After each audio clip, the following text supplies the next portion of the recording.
Kalian pernah tahu nggak gimana negara kita tetap bisa berdiri sampai saat ini?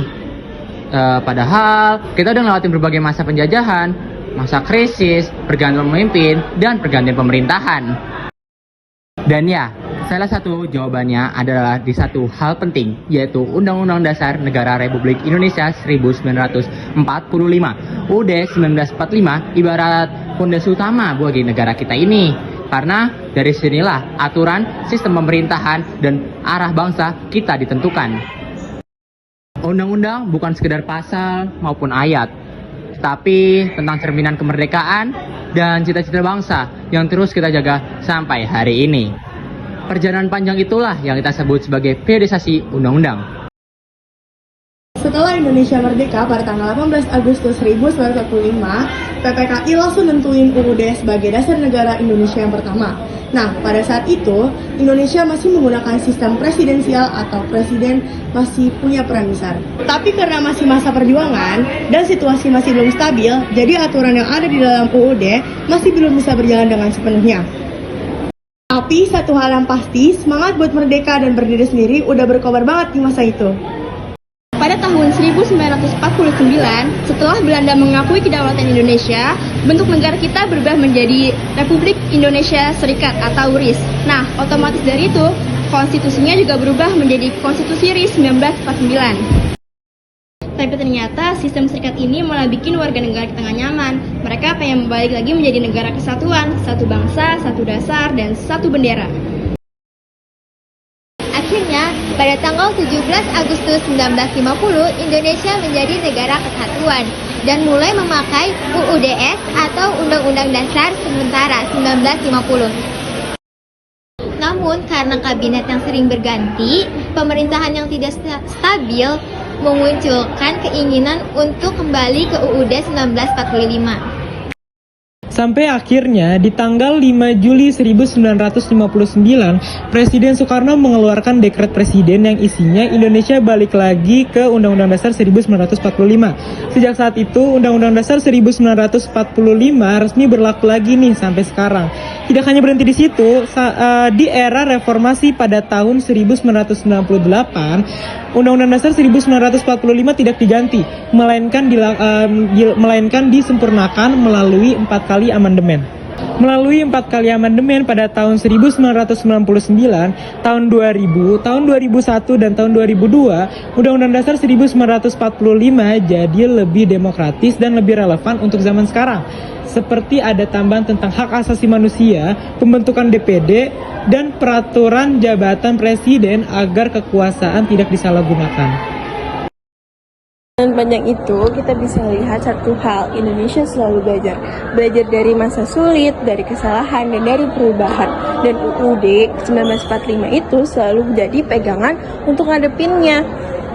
Dan UUD itu bukan cuma aturan negara, tapi juga janji kita untuk jaga persatuan dan buat kita terus berjuang dengan cara jujur, adil, dan beradab. Nah, di sini kita mau wawancara kakak sebagai salah satu narasumber kami untuk mengikuti wawancara tentang hukum-hukum yang berjalan di Indonesia nih kak. Boleh banget. Kita mulai dari pertanyaan pertama ya kak. Menurut kakak, apakah hukum di Indonesia saat ini sudah berjalan dengan adil dan efektif bagi seluruh masyarakat di Indonesia? Sebenarnya kalau kita ngomongin apakah sudah berjalan secara efektif dan adil, sebenarnya kan hukum itu ada tiga yang dilihat, keberangkatan, keadilan, kepastian. Nah, biasanya tuh tiga-tiganya itu ada yang nggak terpenuhi karena misalnya kita selalu memberikan kepastian. Karena kita selalu memberikan kepastian, misalnya ada orang yang mencuri, nenek-nenek mencuri, kayu bakar, terus ternyata ditangkap dan diputus bersalah sampai bertahun-tahun. Apakah itu adil dan bermanfaat? Sebenarnya enggak. Dengan hal tersebut kita harus melihat bahwasannya apakah sudah adil dan efektif, masih belum ya teman-teman. Ada beberapa kasus ya. Jadi kalau bilang apakah sudah, jadi belum. Oke kak, jadi pertanyaan yang kedua adalah, kan kayak Indonesia nih ada orang dia punya duit, dia korupsi, dijeratnya 1 tahun, sedangkan ada contohnya ada nenek curi kayu bakar tadi bisa dijerat bertahun-tahun. Itu menurut kakak tantangan perusahaan yang dihadapi dalam penegakan hukum Indonesia ini gimana sih kak? Sebenarnya hal tersebut tuh mereka sama namanya kepastian, keadilan, dan kemanfaatan. Yang tadi bilang, bahwasannya ada kita selalu mementingkan yang pasti-pasti nih. Bahkan KPK tidak mementingkan namanya keadilan dan kemanfaatan. Sehingga hal tersebut tuh menjadikan salah satu level orang tersebut runcing ke bawah atau ke atas. Nah, itu bisa terjadi dan bisa juga terjadi karena adanya oknum-oknum yang kita tidak bisa bilang bahwasannya mereka tidak menegakkan keadilan dengan sebenarnya gitu teman-teman. Oke, baik kak. Pertanyaan terakhir, apakah menurut kakak apa yang bisa dilakukan oleh generasi muda seperti kita agar bisa berperan aktif dalam menegakkan hukum yang ada di Indonesia saat ini? Oke, dari aku sendiri sebenarnya untuk generasi yang akan datang, yang kalian lakukan adalah satu, tingkatkanlah integritas kalian, kejujuran. Itu merupakan salah satu fondasi utama dari kita. Buat apa kita pintar tapi kalau kita nggak punya fondasi kejujuran? Seperti itu sih, menurutku karena kejujuran dulu yang penting. Oke, baik kak. Terima kasih banyak kakak atas waktunya. Semoga yang disampaikan bisa bermanfaat untuk kita semua yang menonton. Terima kasih kak. Baik, perkenalkan aku Efek Akbar dari Banser Jakarta Timur dengan kakak siapa? Fauzi. Kakak Fauzi dari Fakultas Hukum Universitas Indonesia. Oke, sebelum penjelasan kita kak, pertanyaan pertama, menurut kakak, apakah hukum di Indonesia saat ini sudah berjalan dengan adil dan efektif bagi seluruh masyarakat? Kalau terkait adil, memang kalau dalam pembuatan undang-undang, saya yakin bahwasanya perancang undang-undang itu berusaha agar, perancang undang-undang dan penegak hukum berusaha agar hukum yang di Indonesia ini seadil mungkin.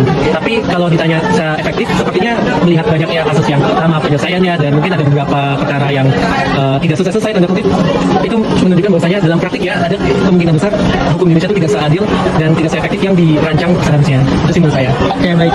Terus apa sih Kak tantangan terbesar yang dihadapi dalam penegakan hukum di Indonesia saat ini?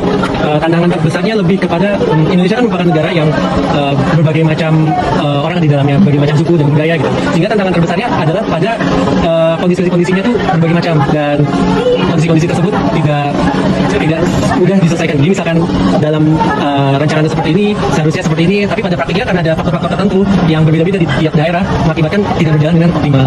Gitu. Oke, baik. Terus kalau menurut kakak, apa sih yang bisa dilakukan oleh generasi muda kayak seperti aku dan teman-teman semua gini agar bisa berperan aktif dalam menegakkan hukum di masa depan? Karena kita semua kan menuju Indonesia Emas yang akan 2045. Gimana tuh, Kak? Mengingat Indonesia yang Indonesia Emas ya, sebagai generasi muda saranku adalah kita perbanyak belajar. Kemudian kita tidak hanya belajar di buku, tapi kita juga berbaur pada masyarakat. Baik itu berbagai program, mungkin pengabdian masyarakat atau ada program sosial lainnya. Karena selain kita juga harus peduli dengan sekitar dan dengan tahu realita di lapangan, kita akan tahu kira-kira apa solusi ini dalam bidang hukum ya khususnya yang cocok untuk masyarakat tersebut gitu. Karena beda-beda masyarakat, mungkin solusi yang ditawarkan juga berbeda. Mungkin sekian dari saya. Oh, gitu ya. Oke, baik. Makasih ya, Kak. Oke, di sini pertanyaan yang saya tanyakan. Jadi gimana nih menurut Anda penegakan hukum di Indonesia ini tuh udah efektif atau adil belum? Menurut pandangan? Kalau menurut saya sebenarnya hukum di Indonesia itu aturannya sudah cukup jelas dan cukup bagus. Ada undang-undang KUHP-nya. Cuman dalam pelaksanaannya memang masih kurang efektif dan masih tidak berkeadilan karena banyak pelanggaran-pelanggaran hukum yang dilakukan oleh masyarakat menengah ke bawah itu langsung ditindak. Sementara kalau yang melanggar hukum kalangan menengah ke atas itu agaknya lambat untuk penegakan hukumnya seperti itu. Oke, nah dari pandangan Bapak ini, menurut Bapak juga apa tantangan terbesar dari penegakan hukum yang ada di Indonesia ini nih? Kan dari yang tadi diceritakan ini apa tantangannya terbesar? Tantangannya yang terbesar saat ini ya karena masih banyak yang melanggar hukum dan tindakan-tindakan korupsi seperti itu, nepotisme, dan juga aparat penegak hukumnya kurangnya integritas untuk penegakan hukum. Makanya hukum di Indonesia ya di sini ya, belum berkeadilan untuk semua rakyat Indonesia. Nah, terus apa sih yang bisa kita sebagai generasi muda menurut Bapak nih apa yang bisa dilakukan untuk mengadilkan hukum di masa depan gitu, untuk menegakkan untuk melek terhadap hukum di masa depan? Ya untuk generasi sekarang yang sekarang banyak disebut generasi Gen Z ya harus berani menyuarakan ketidakadilan ya terutama ya harus bisa jujur pada diri sendiri dan bisa mensupport melalui media-media sosial untuk juga memahami hukum-hukum itu sendiri biar tidak dibodohi dan tidak melanggar hukum seperti itu. Jadi mentalitasnya bukan pelanggaran hukum, tapi mentalitas yang melaksanakannya juga kita harus dijalankan seperti itu. Oke, sekian, terima kasih.